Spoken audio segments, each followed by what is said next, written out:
साताऱ्याच्या वाईमधील किसनवीर महाविद्यालयानं एक अनोखा उपक्रम राबवलाय। महाविद्यालयाच्या बॉटनी विभागात सुरू करण्यात आलेल्या मशरूम प्रक्रिया प्रशिक्षणामुळे शेतकऱ्यांची मुलं महिन्याला 30,000 रुपयांपर्यंत कमावू लागली आहेत। 2 महिन्यांचा हा प्रशिक्षण कोर्स पूर्ण केल्यानंतर विद्यार्थी स्वतःच्या घरी मशरूम उत्पादन प्रकल्प देखील सुरू करू शकतात। सामान्य शेतकऱ्यांची मुलं आमच्या कॉलेजमध्ये शिकतात आणि त्या सामान्य शेतकऱ्यांच्या मुलांना त्यांच्या शेतीला जोडधंदा म्हणून काहीतरी व्यवसाय सुरू करावा यासाठी ही संकल्पना आम्ही इथं उभी केली। याच्या अंतर्गत आमच्या ह्या विभागामध्ये जवळजवळ 50 ते 60 विद्यार्थी प्रशिक्षण घेऊन बाहेर पडलेले आहेत आणि काही विद्यार्थ्यांनी त्यातल्या हा मशरूम कल्टिव्हेशनचा मशरूम उत्पादन घेण्याचा जो काय युनिट आहे ते त्यांच्या घरी उभारलेला आहे। मी 1 महिना जानेवारीपासून 30 दिवसांचा हा कोर्स केला आहे मशरूम कल्टिव्हेशनचा। ह्याच्यासाठी मला मोकाशी सर यांनी मार्गदर्शन केले। तसं तर हा कोर्स खूप म्हणजे कमी पैशामध्ये जास्त उत्पादन मिळतं। याचा अभ्यास मी गेले 2 महिने घेतेय। आता जानेवारी महिन्यात मी आमच्या घरी शेती आहे, त्या शेतीच्या मार्फत जोडधंदा म्हणून मी याच्याकडे बघते। तर त्या जोडधंद्यासाठी मी घरी माझ्या 100 बॅग भरल्या आहेत। मला महीने 30 से 40,000 इनकम मिलता है। जो जिसकी खेती वगैरह है उन लोगों के लिए बहुत फायदेमंद है। वो सेकंड काम उसको खेती के बाद वो जोड़ काम कर सकते, उससे 30-40,000 रुपये तक कमा सकते। फळांचा राजा म्हणून ओळख असणारा हापूस आंबा सोलापुरात दाखल झाला। जिल्ह्यात यंदाच्या वर्षी 28 ऑक्टोबरपर्यंत पाऊस लांबल्यानं आंब्याचा हंगामही लांबला। सोलापूरच्या लक्ष्मी भाजी मंडईमध्ये हापूस आणि बदाम आंबा दाखल झालेला आहे। सोलापूरच्या बाजारपेठेत हापूस आंबा 1,500 रुपये डझन तर बदाम आंबा 200 रुपये प्रति किलो इतका मिळतोय। आणि याचा आढावा घेतला आहे आमचे प्रतिनिधी अभिषेक आदेप्पा यांनी। आपण पाहू शकतो मी सध्या सोलापूर शहरातील महत्त्वाची जी मार्केट बाजार आहे ते लक्ष्मी भाजी मंडईमध्ये मी सध्या आहे। या ठिकाणी हापूस आंब्याची आवक ही झालेली आहे, त्यासोबत बदाम आंबा देखील सोलापूरच्या बाजारपेठेत हा दाखल झालेला आहे। तसं पाहायला गेलं तर महत्त्वाची बाजारपेठ असणाऱ्या कृषी उत्पन्न बाजार समितीमध्ये अद्याप आंबा आलेला नाही।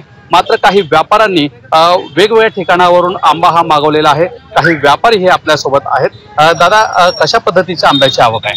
आंबा ये बरस आंबा बहुत कम है क्योंकि अगले साल है ना बहुत ज्यादा था, इस साल कम है।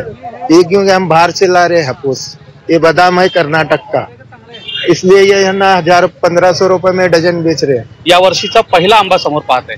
अभी 1 साल के बाद आम आया है, बड़ी खुशी है देख के। 1-2 दिन वहाँ बाजार में आम आ रहा है, बादाम है और हापूस है।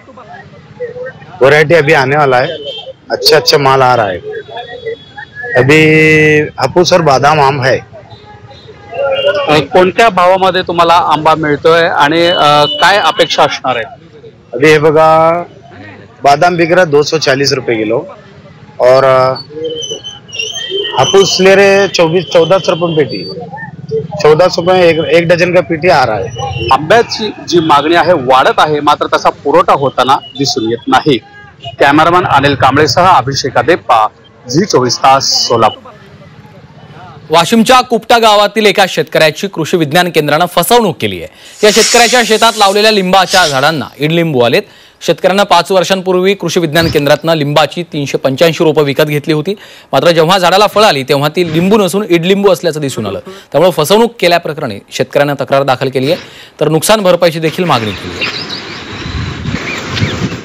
385 लिंबाची रोपे आणून लागवड केली असता आज 5 वर्ष झाली व त्या झाडांना लिंबाऐवजी फळ वेगळे वाटले म्हणून डॉक्टर इंगळे सर, कृषी विद्यापीठ अकोला यांना वनजा तालुका मंगरुळपीर येथील कार्यक्रमात नेऊन दाखवले। त्यांनी ती फळं इडलिंबूची आहे असं सांगितलं। त्यानंतर मी 16/12/24 डॉक्टर के करडा यांना कळविले असता ते 20/12/24 पाहणी करण्याकरता आले। त्यांनी ती सर्व झाडं इडलिंबूची आहे असं सांगितलं। वाशिमच्या कारंजा कृषी उत्पन्न बाजार समितीमध्ये 10,000 क्विंटल गव्हाची विक्रमी आवक झाली आहे।